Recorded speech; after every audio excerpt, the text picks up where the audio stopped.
Alhamdulillahi Rabbil Alamin. Wabihi nasta'inuhu ala umuri dunya waddin. Asyhadu an la ilaha illallah ar-Rahmanir Rahim. Wa asyhadu anna Muhammadan abduhu wa rasuluhu min akhiril anbiya'i wal mursalin. Amma ba'du. Ya ayyuhan nas, ittaqullah, ittaqullah, ittaqullaha haqqa tuqatih. Kama qala Allah Ta'ala fil Qur'anil Karim.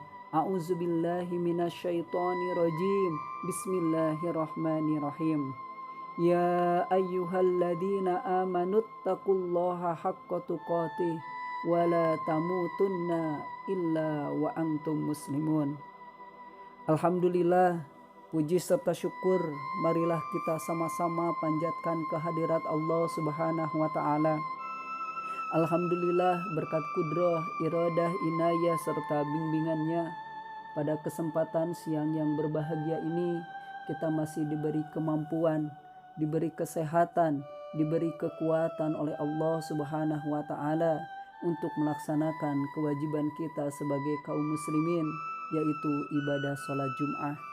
Oleh karena itu, mudah-mudahan ibadah Jum'ah kita kali ini dicatat, dicutat, ditulis oleh Allah Subhanahu wa Ta'ala sebagai amal yang soleh dan mendatangkan pahala yang begitu besar dari Allah Subhanahu wa Ta'ala.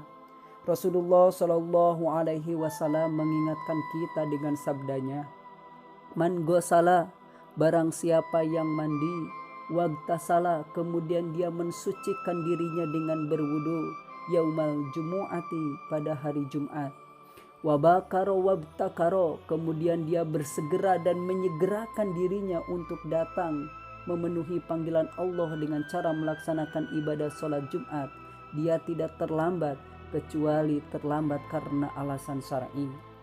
Wadana minal imam, kemudian dia masuk masjid dan duduk dekat imam, maksudnya dia duduk di shaf atau di barisan paling depan.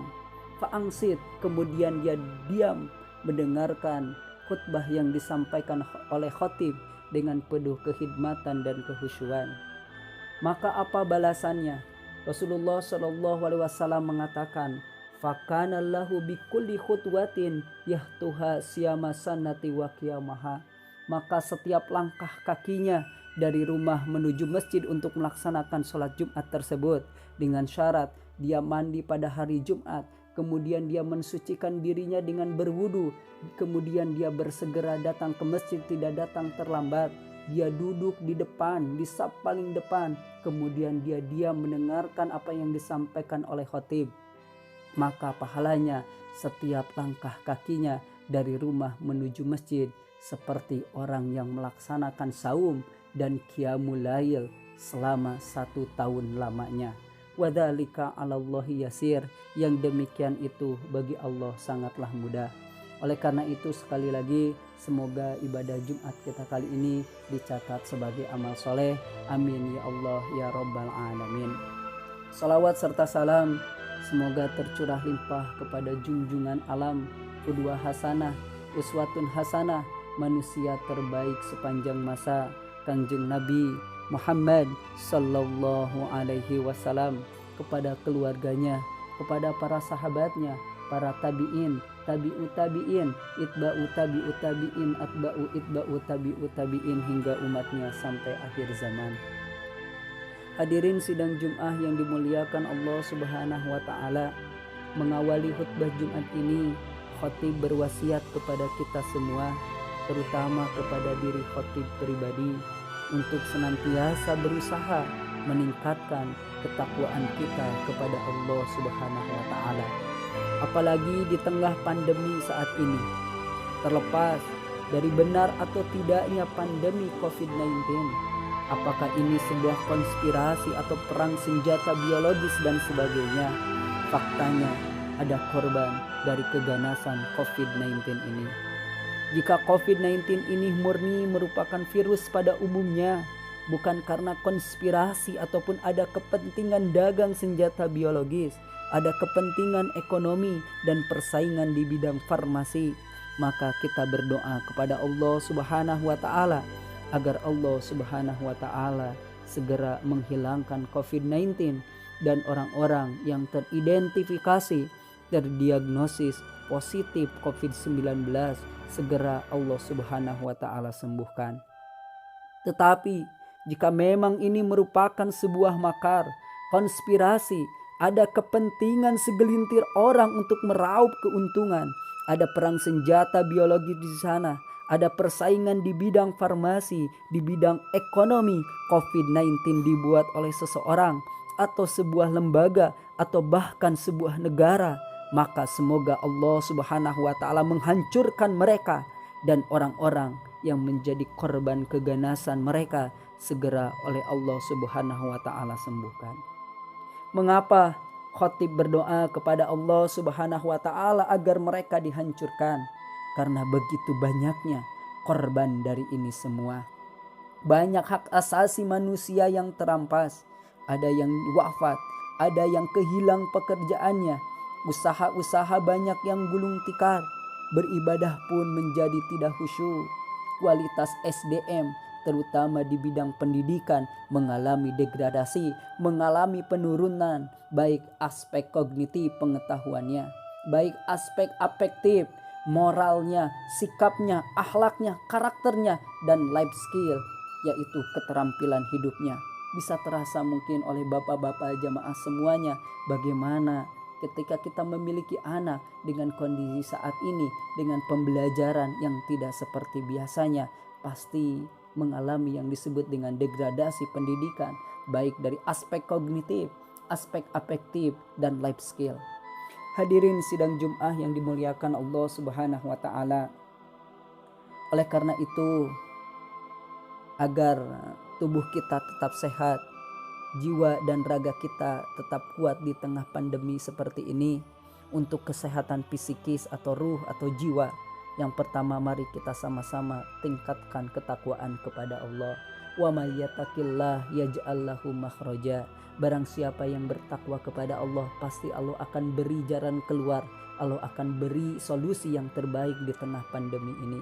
Yang kedua, mari kita sama-sama memperbanyak membaca Al-Quran, karena Al-Quran merupakan syifaa'ul linnas, obat bagi manusia, baik secara psikis maupun secara fisik. Yang ketiga, kita memperbanyak berdoa dan berzikir kepada Allah Subhanahu wa taala. Yang berikutnya, khatib menyarankan jangan terlalu sering mengkonsumsi berita-berita berkenaan dengan COVID, kecuali berita tersebut memang sesuai dengan fakta di lapangan, datanya akurat. Dari sisi fisik, raga, tubuh kita, selain kita melakukan 3M sebagaimana yang dicanangkan oleh pemerintah, mari kita sama-sama untuk berolahraga kembali. Kemudian kita mengkonsumsi makanan yang halal dan thayyib. Halal baik dari segi zatnya, halal baik dari segi bagaimana kita mendapatkan makanan tersebut, bagaimana kita mendapatkan minuman tersebut. Thayyib dalam pengertian makanan yang baik untuk kesehatan kita. Mari kita mengurangi kelebihan gula, kelebihan garam dan sebagainya. Kita kembali lagi ke alam, perbanyak makan kupasan bukan kemasan. Oleh karena itu semoga kita semua disehatkan oleh Allah Subhanahu wa taala. Hadirin sidang Jum'ah yang dimuliakan Allah Subhanahu wa taala. Alhamdulillah, sekarang kita memasuki Jumat pertama di bulan Dzulqa'dah tahun 1442 Hijriah. Di bulan Dzulqa'dah ada beberapa banyak keutamaan dan keistimewaannya. Minimal ada 4 hal yang harus kita ketahui. Pertama, bulan Dzulqa'dah termasuk salah satu bulan yang diharamkan atau dimuliakan oleh Allah Subhanahu wa taala. Allah Subhanahu wa taala mengingatkan kita dengan firman-Nya di dalam surat At-Taubah ayat 36. A'udzubillahi minasyaitonirrajim. Inna iddatasy-syuhur indallahi isna asyara syahran. Sesungguhnya hitungan bulan di sisi Allah Subhanahu wa taala adalah isna asyara syahran, ada 12 bulan. Fi kitabillah, sebagaimana termaktub tertulis di Lauhul Mahfuz, yauma khalaqas samawati wal ard, pada hari Allah menciptakan langit dan bumi. Minha arba'atun hurum, dari 12 bulan tersebut ada 4 bulan yang diharamkan, yang dimuliakan oleh Allah Subhanahu wa taala. Imam Ibnu Katsir menukil sebuah hadis bahwa yang dimaksud dengan 4 bulan yang diharamkan tersebut, 4 bulan yang dimuliakan tersebut, yang pertama adalah bulan Dzulqa'dah, yang kedua adalah bulan Dzulhijjah, yang ketiga adalah bulan Muharram, dan yang keempat adalah bulan Rajab. Keutamaan dan keistimewaan bulan Dzulqa'dah yang kedua adalah Rasulullah Shallallahu Alaihi Wasallam paling banyak melakukan ibadah umroh di bulan Dzulqa'dah, sebagaimana dalam hadis riwayat Imam Al-Bukhari dari sahabat Anas bin Malik. I'tamara Rasulullah Shallallahu Alaihi Wasallam arba'a ummorin. Rasulullah Shallallahu Alaihi Wasallam melakukan umroh sebanyak 4 kali. Kulluhuna, semuanya, fi Dzulqa'dati, di bulan Dzulqa'dah. Jadi di antara umroh yang dilakukan oleh Rasulullah, sebanyak 4 kali umroh Rasulullah Shallallahu Alaihi Wasallam melaksanakannya di bulan Dzulqa'dah. Keutamaan dan keistimewaan bulan Dzulqa'dah yang ketiga adalah Nabi Musa alaihi salam mendapatkan kitab Taurat setelah sebelumnya ditraining, dilatih, dibersihkan hati, pikiran dan semuanya selama 30 hari di bulan Dzulqa'dah dan 10 hari setelah bulan Dzulqa'dah lewat, yakni 10 hari di bulan Dzulhijjah. Sebagaimana firman Allah Subhanahu wa taala di dalam surat Al-A'raf ayat 142, wa wa'adna Musa salasina lailatan, dan kami akan berikan kepada Musa kitab Taurat setelah Nabi Musa alaihi salam dibersihkan hatinya, ditraining, dilatih oleh Allah Subhanahu wa taala salasina lailatan, 30 malam, wa atmamnaha bi asyrin, kemudian kami sempurnakan dengan 10 hari kemudian, fasama miqati rabbihi arba'ina lailah, maka genaplah menjadi 40 malam. Keutamaan dan keistimewaan bulan Dzulqa'dah yang keempat, dan ini terkait dengan dunia kesehatan, adalah lahirnya ilmuwan besar kaum muslimin yang ahli di bidang kesehatan dan farmasi, yakni yang bernama Imam Ibnu Sina. Beliau lahir di sebuah daerah yang bernama Afshahna. Sekarang daerah tersebut masuk bagian dari negara Uzbekistan pada bulan Dzulqa'dah tahun 980 Masehi. Nama lengkap beliau adalah Abu Ali Al-Husain bin Abdullah bin Sina. Beliau wafat pada usia 57 tahun pada tahun 1037 Masehi. Kita berharap di bulan Dzulqa'dah ini menjadi tanda, menjadi awal Allah Subhanahu wa taala segera mengangkat dan menghilangkan COVID-19. Allahumma inna na'udzubika minal baras, minal ta'un, minal junun, minal judami wassayil asqami wa corona. Barakallahu li walakum. Alhamdulillahilladzi arsala rasulahu bil huda wa dinil haq liyuzhirahu ala dini kulli wa kafa billahi syahida. Asyhadu an la ilaha illallah wahdahu la syarikalah wa asyhadu anna Muhammadan abduhu wa rasuluhu alladzi la nabiyya ba'da, amma ba'du. Faya ayyuhal muslimun, usikum wa nafsi bitaqwallahil aliyyil azim, wa'lamu annallaha amarakum bi amrin azim, amarakum bis salati wassalami ala nabiyhi kama qala Allah ta'ala fil Qur'anil Karim. A'udzu billahi minasy syaithanir rajim. Bismillahirrahmanirrahim. Innallaha wa malaikatahu yusalluna 'alan nabi ya ayyuhalladzina amanu sallu 'alaihi wa sallimu taslima. Allahumma shalli wa sallim wa barik, amin. Astaghfirullahal adzim, astaghfirullahal adzim, astaghfirullahal adzim. Alhamdulillahi rabbil alamin, hamdan syakirin, hamdan na'imin, hamdan yuwafi ni'amahu wa yukafi'u mazidah. Ya Rabbana lakal hamdu kama yanbaghi li jalali wajhikal karimi wa azimi sultani. La haula wala quwwata illa billahil aliyyil azim. La haula wala quwwata illa billahil aliyyil azim.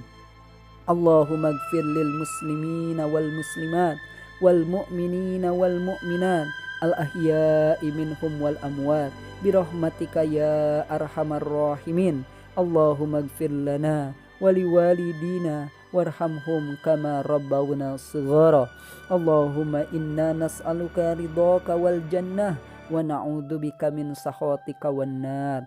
Allahumma inna nas'aluka salamatan fid din wa afiyatan fil jasad wa ziyadatan fil ilmi wa barakatan fil rizqi wa taubatan qablal maut wa rahmatan 'indal maut wa magfiratan ba'dal maut. Allahumma hawin 'alaina fi sakaratil maut wa najata minan nar wal afwa indal hisab. Allahumma inna na'udzubika minal baras minal ta'un minal judun minal judami wassayyi'il asqami wa qarana. Allahumma salimna wal muslimin wa afina wal muslimin waghfir lana wal muslimin warhamna wal muslimin warfa'na wa iyyahum syarra masaibid dunya waddin. Rabbana zalamna anfusana wa ilam taghfir lana wa tarhamna lanakunanna minal khasirin. Rabbana hablana min azwajina wa dhurriyyatina qurrata a'yun waj'alna lil muttaqina imama. Rabbana atina fid dunya hasanah wa fil akhirati hasanah wa qina adzabannar. Subhana rabbika rabbil izzati amma yasifun wassalamun alal mursalin walhamdulillahi rabbil alamin. Aqulu qouli hadza wa astaghfirullah li wa lakum. Wassalamu alaikum warahmatullahi wabarakatuh.